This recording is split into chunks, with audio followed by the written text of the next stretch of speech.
한자 낱말의 발견 시간입니다. 네, 이번 시간은 족보수단이라는 이러한 낱말을 한번 살펴보겠습니다. 족보수단이다. 족보는 알겠는데 뒤에 수단이 무슨 말이냐? 네, 우리가 무엇을 하는 방법으로서의 수단은 아니겠죠. 족보수단. 네, 처음 듣는 분도 계시리라 생각이 됩니다. 우리 구독자님 한 분께서 이런 질의를 해오셨어요. 올해 저희 집안 족보를 새로 편찬하는데 족보수단이라는 생소한 말이 있는데 좀 설명을 해달라. 막 이런 얘기였어요. 그래서 이제 다른 것을 좀 더 검색을 해보니까 어디에 무슨 시, 인터넷 족보 수단 신청 안내, 족보 수단 접수한다. 막 이런 족보와 관련돼서 수단이라는 말을 많이 쓴다. 또 무슨 글자냐? 사실 알고 보면 굉장히 간단한 것입니다만은 이 단자에 대한 뜻을 잘 모르면 이해하기 좀 어렵다. 이런 얘기가 되겠습니다. 자, 수단은 이렇게 돼 있어요. 거둘 숫자, 헛단자다. 헛단자에서 예를 들어서 우리가 이름을 적은 리스트, 명단, 그렇죠? 명단이라는 것을 적용하게 되면 명단을 거두는다 이렇게 되겠죠. 족보 수단은 족보를 만들 때 필요한 명단을 받는 것을 얘기한다. 일단은 그렇게 되겠어요. 그래서 오늘은 단자와 관련된 것도 좀 자세히 한번 살펴보겠습니다. 거둘 숫자는 얼글 규자에다가 칠복자예요. 그렇죠? 뭔가 얽힌 것인데 뭔가 친다는 것은 손으로 무엇을 하는 행동이다. 그래서 거둔다 이렇게 돼 있어요. 옛 글자를 보면 이렇게 돼 있어요. 얼글 규자는 이렇게 뭔가 이렇게 막 얽혀 있는 것, 그렇죠? 막 실 같은 줄 같은 것이 얽혀 있는 것이다. 손으로 쳐서 묶어서 가져온다. 이렇게 일단 이해할 수도 있겠습니다. 자, 단은 헛단이다. 네, 그렇죠. 이것은 말하자면 어떤 무게 모양이다. 방패와 같다. 또는 뭔가 돌팔매질을 하는 막 그런 것과 같다. 이렇게 돼 있어요. 뭐 치기도 하고 뭐 이렇게 방어도 하고 하는 그런 모양인데 어쨌든 이것이 이제 헛이다. 헛은 하나를 뜻하죠. 하나를 뜻한다. 왜 이것이 하나를 뜻하느냐 하는 것은 자세히는 모르겠습니다만 상상력을 동원하게 되면 이러한 무기는 혼자서 가지고 싸운다. 혼자서 한쪽에 이걸 들고 싸운다 할 때 막 그래서 그런 거 아닌가 뭐 이런 생각도 듭니다만은 어쨌든 헛이다. 그러면 국어사전에 이 단자를 잘 알면 이해하기 쉽습니다. 여러 사람의 이름을 쓴 단자를 거두어 드리는 것이다. 네. 단자라는 게 뭐냐? 막 이렇게 뒤에 나오겠죠. 그래서 족보 수단이다 하면 족보 편찬을 위해 등재할 사람의 이름과 행적을 기록한 원고, 서류를 수집하는 작업이다. 족보를 만들려면 자료를 모아야 되겠죠. 자료. 쉽게 얘기하면 말하자면 명단이다. 이름만 들어간 게 아니라 이름과 관련된 뭐 몇 가지가 들어가겠죠. 그래서 그것을 단자를 모으는 것을 수단이라고 한다. 이렇게 되죠. 그래서 제가 인터넷에서 참고해서 보니까 족보 수단을 하는 절차가 보니까 수단 신청서를 작성해야 된다. 족보를 올리려면 신청을 해야죠. 이름이다, 생년월일, 뭐 배우자 정보, 결혼, 이력, 정정상 등 이렇게 이제 기재를 해서 그 서류를 제출하는데 또 증명하는 것이 또 가족관계 증명서다. 본인 배우자 같은 필요시는 막 재적 등본 등 증빙을 함께 해야 되고 그걸 이제 받아서 접수해서 검토를 한다. 그렇죠? 이거 족보를 만드는데 주최하는 데서 그래서 각 지파의 위원 등에서 이상 여부를 확인하고 회장이 서명해서 결재를 하면 그걸 가지고 제출하면 이제 교정을 보죠. 오탈자 변동 확인 그리고 수정본을 발송해서 확인하고 그리고 나중에 이제 등재를 한다. 막 요즘은 막 인터넷 족보로 많이 또 하기도 하는 것 같습니다. 예전 같으면 인쇄물로 막 대동보라든지 이런 걸 만들었다 이렇게 되죠. 이때 내는 그렇죠. 단자 그런 것을 수단이라고 한다. 그래서 이 단자라는 게 앞에서 이제 수단이라 단자를 제출한다 했는데 단자가 뭐냐? 자는 의존명사에 특별한 뜻은 없다. 아들이라는 뜻은 없다. 부조나 선물 따위의 내용을 적은 종이를 얘기한다. 돈의 액수나 선물의 품목, 수량, 보내는 사람 이름 등을 써서 물건과 함께 보낸다. 부조 봉투에 단자를 써놓다. 예를 들어서 막 여러 사람의 축의금이나 이런 것을 함께 합쳐가지고 낼 때 누구 얼마 또 누구 무슨 물건 이런 거 적은 것을 이렇게 단자라고 한다. 이렇게 되죠. 그리고 또 이제 사주 또는 후보자의 명단 따위를 적은 종이를 얘기한다. 이름 같은 걸 적은 것이다. 사주라는 것은 결혼을 앞두고 막 사주를 쓴 단자를 보낼 때 이렇게 되어 있어요. 네 개의 기둥이라는 뜻이죠. 사주팔자 할 때 그렇죠. 이것은 태어난 해, 생년, 생월, 생일, 생시, 그것을 사주라고 한다. 각각 하나, 네 개를. 그래서 각각 두 자이므로 팔자, 8글자다. 사주 팔자다. 이렇게 되죠. 결국은 단이라는 것은 낱장으로 된 목록, 문서, 리스트 이런 것을 얘기한다. 물론 경우에 따라서는 여러 장이 될 수도 있겠지만 기본적으로는 하나의 문서, 낱장으로 된 것을 얘기한다. 그것을 단자라고 한다. 그렇죠? 수단이라는 것은 이러한 리스트를 접수하는 것, 보내는 것, 그것을 수단이라고 한다. 이렇게 되죠. 자, 앞에 사주 단자는 혼인이 정해진 뒤에 신랑 집에서 신부집으로 신랑의 사주를 적어서 보낸다. 혼인합시다 할 때 그렇죠. 줄여서 이제 주단이라고도 한다. 또 다른 말로 사성이다. 별성태에서 사성을 보낸다. 이렇게 되면 이미 이제 결혼하기로 결정했다. 그렇죠.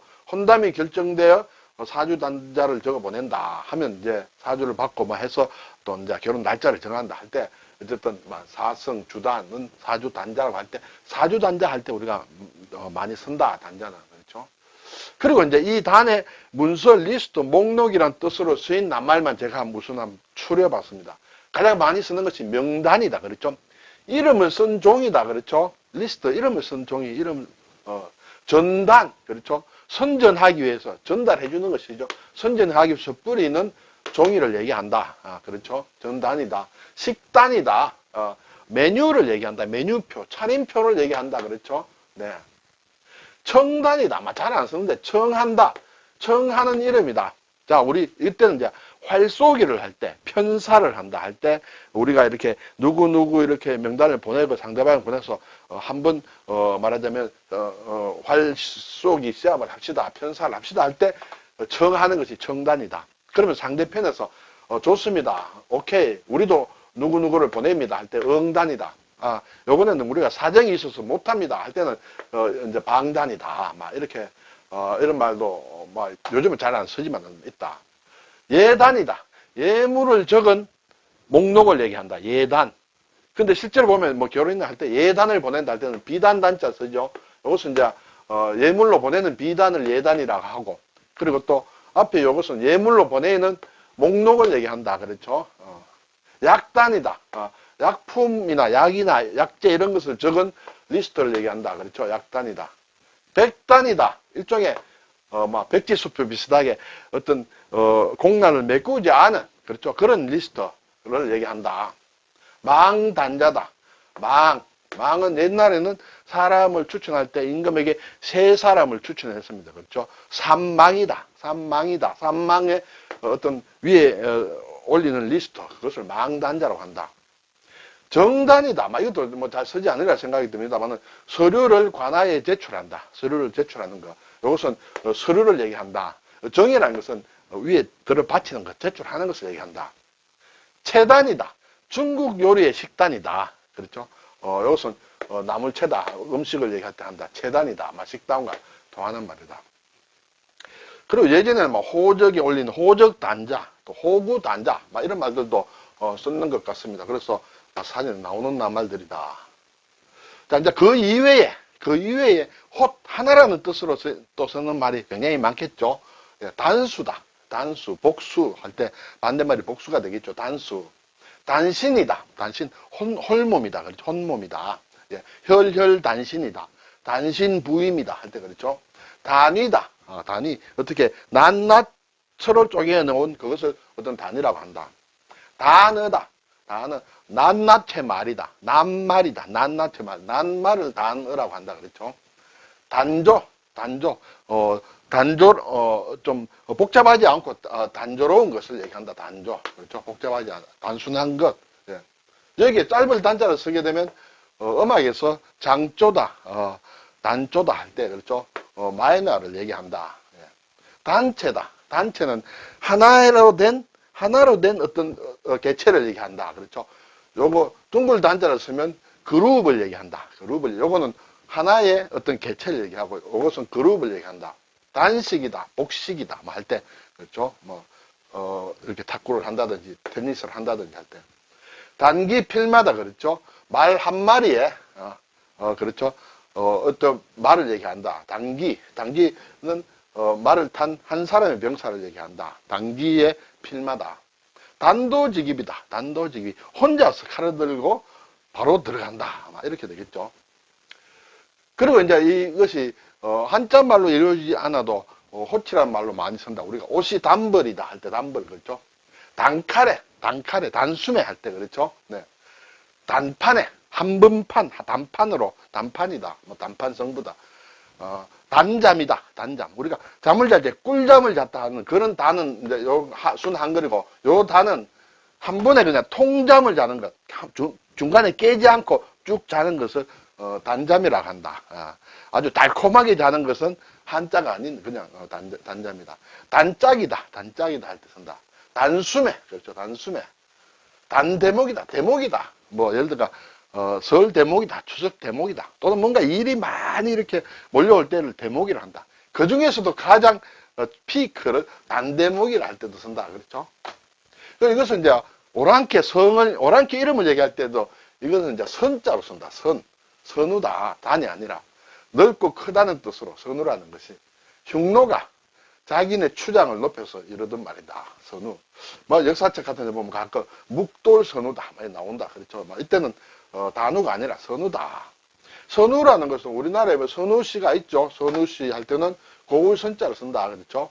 뭐 유명하신 분으로 예전에 조선일보 주필 하신 선우휘 선생이 선우 이렇게 된다. 그렇죠. 근데 이 단자가 성씨로도 쓰인다. 우리나라에는 거의 안 계시는 것 같아요. 중국에도 있긴 있는 것 같은데 다는 이러한 세 가지의 결자로 쓰인다. 예. 자, 숫자를 보면 이제 거두어 들인다. 수거한다. 그렇죠. 무엇을 수거한다. 거두어 들인다. 수감한다. 감옥에다가 이렇게 넣어두는 것을 수감이다. 수감. 수복이다. 그렇죠. 다시 되찾는 것을 얘기한다. 국토를 수복한다. 할 때. 수입이다. 수입. 들어오는 돈. 그렇죠. 수입. 수지는 수입과 지출을 합친 것이다. 수입과 지출을 수지다. 추수, 가을거지다. 수확한다. 그렇죠. 또 흡수한다. 할 때. 그렇죠. 흡수한다는 것은 이렇게 전부 빨아들인다는 것이고, 특별히 물을 빨아들인다. 이 식물은 뭐 흡수를 어떻게 한다 할 때는 그때는 이제 물 숫자를 쓸 수도 있습니다. 그렇죠. 일반적으로 흡수한다 할 때는 이렇게 쓴다. 그 다음에 이제 수익이다. 수익. 손실이 아닌 이익을 얘기한다. 이것과 갈자가 같은데 수익자 부담할 때는 이 글자가 다르다. 그렇죠? 한글로는 같지만은 받을 숫자를 쓴다. 그래서 거둘 숫자와 받을 숫자가 상당히 헷갈리는 게 많다. 예, 그것은 간단하게 한번 살펴보겠습니다. 그거 예를 들면 수익이다. 또 접수한다. 수납한다. 수용한다. 이때는 거둘 숫자냐 받을 숫자에 따라서 이제 뜻이 다르겠죠. 예를 들어 보면 수익이다. 이것은 이익이라 했죠. 이익. 수익 사업. 예. 또 수익이 감소했다. 수익이 늘었다 할 때는 수익이다. 근데 받을 숫자로 하면 수익은 이익을 얻거나 받는 것은 내가 혜택을 받는 것. 앞에서 말씀드린 수익자 부담원칙. 그렇죠. 뭔가 실제로 돈을 받는 사람이 이익을 보는 사람이 뭔가 부담을 한다. 뭐 이런 얘기다.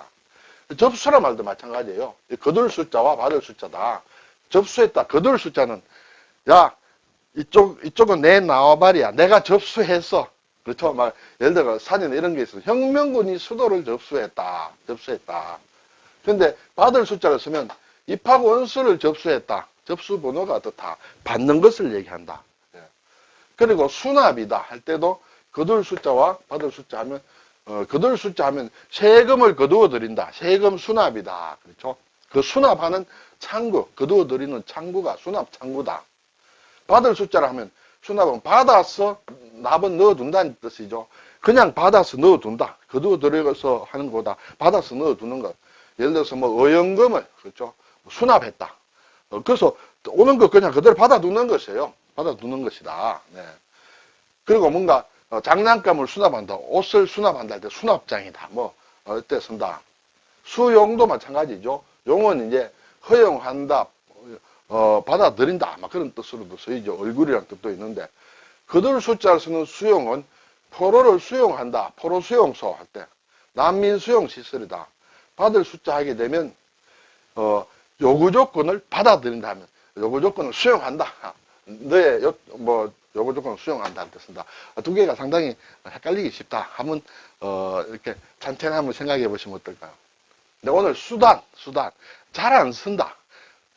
일반적인 평범한 낱말인데 지금은 거의 족보를 만들 때 명단을 받는 것을 그런 의미로 수단이라는 말을 많이 쓴다 이렇게 되죠. 네.